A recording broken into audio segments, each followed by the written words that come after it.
Assalamualaikum warahmatullahi wabarakatuh. Sobat KPI dan para pemirsa kaum muslimin yang berbahagia. Alhamdulillah di hari-hari yang penuh kebahagiaan dan keberkahan ini Allah pertemukan kita melalui saluran digital yang ditayangkan oleh program studi komunikasi dan penyiaran Islam Universitas Muhammadiyah Yogyakarta.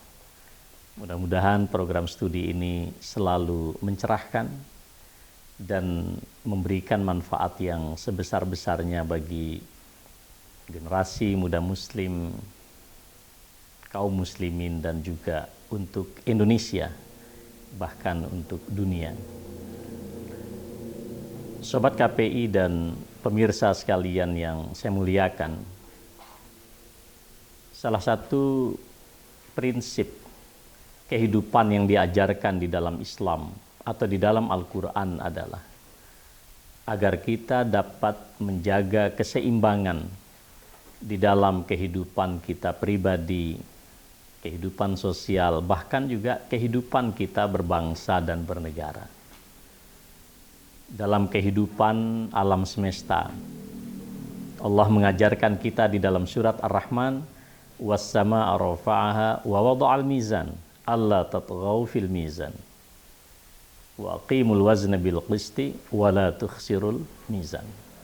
Wajib bagi kita semua sebagai orang yang beriman untuk menjaga keseimbangan kehidupan di alam semesta ini, menjaga keseimbangan makrokosmos, alam yang dihamparkan oleh Allah sebagai nikmat kepada kita harus kita perlakukan secara adil dan proporsional. Maka kita tidak boleh melakukan tindakan eksploitasi kepada alam. Wala tufsidu fil ardi ba'da islahiha. Jangan kalian melakukan pengrusakan di muka bumi ini setelah Allah kemudian memperbaikinya. Nah, saudara sekalian yang saya hormati, menjaga keseimbangan kehidupan di dunia ini bukan semata-mata dalam konteks relasi kita dengan alam, tetapi juga di dalam interaksi kita sesama umat manusia, bukan semata sesama kaum muslimin. Kita harus menjaga keseimbangan. Terlebih kita hidup di negeri Indonesia yang dikenal dengan kebinekaan dan keanekaragaman budaya, agama, suku, dan lain-lain. Kita harus menjaga keseimbangan ini dengan baik. Agar kita bisa menjaga keseimbangan kehidupan sosial kebangsaan kita, ada beberapa prinsip dasar yang diajarkan oleh Islam. Yang pertama, sebagai seorang yang beriman, kita memandang apa yang disebut dengan al-karamatul insaniyah. Setiap manusia siapapun dia, apapun agama, suku, dan ras bangsanya, kita yakini sebagai orang-orang yang dimuliakan oleh Tuhan. Kita tidak boleh menista kehormatan mereka. Kita tidak boleh merendahkan martabat mereka. Itulah mengapa Rasulullah SAW memberikan pesan kenabian kepada umat Islam di Madinah. Barang siapa yang menzalimi orang non-muslim yang terikat perjanjian di negeri Madinah, atau mengambil hartanya tanpa kerelaan jiwanya, atau memberikannya pekerjaan melampaui kekuatan fisiknya, kata Rasulullah, aku menjadi musuhnya di hadapan Allah pada hari kiamat.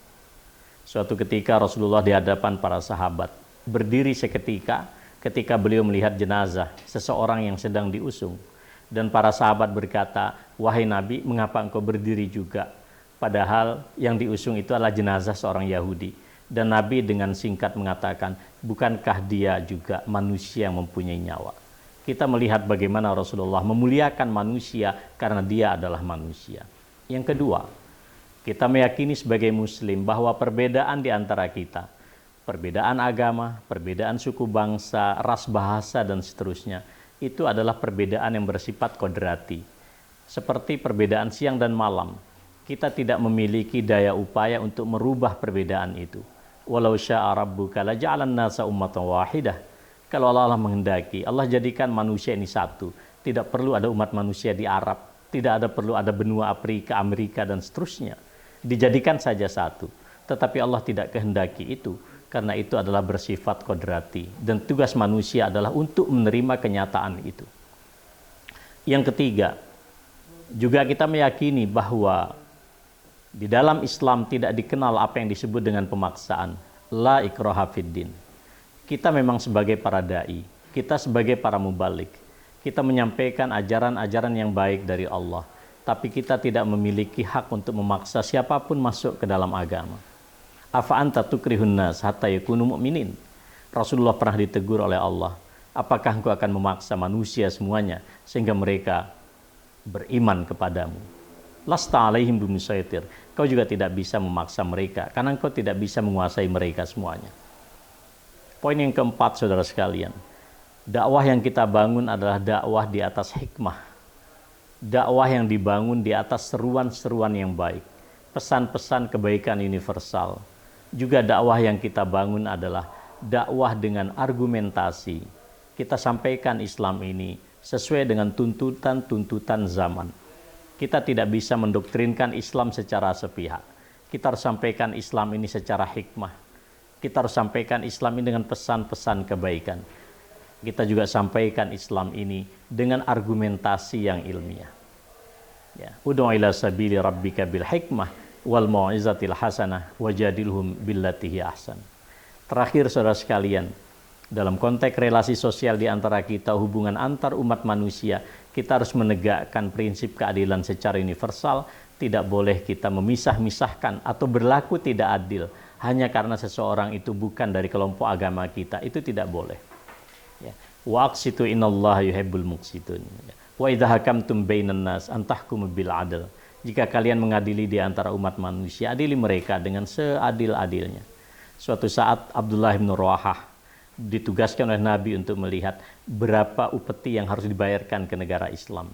Dan pada saat itu orang-orang Yahudi ingin memberikan gratifikasi, ingin memberikan sogokan agar laporannya tidak faktual. Tapi beliau menolak. Dan beliau dengan tegas mengatakan, "Hei orang Yahudi, aku tidak suka kalian secara akidah. Aku lihat kalian ini banyak membunuh para nabi, berdusta atas nama Tuhan. Tetapi sikap akidahku ini tidak akan membuatku berlaku melampaui batas kepada kalian." Lalu orang Yahudi mengatakan, sikap Anda inilah yang menjadikan kehidupan di langit dan bumi ini tegak.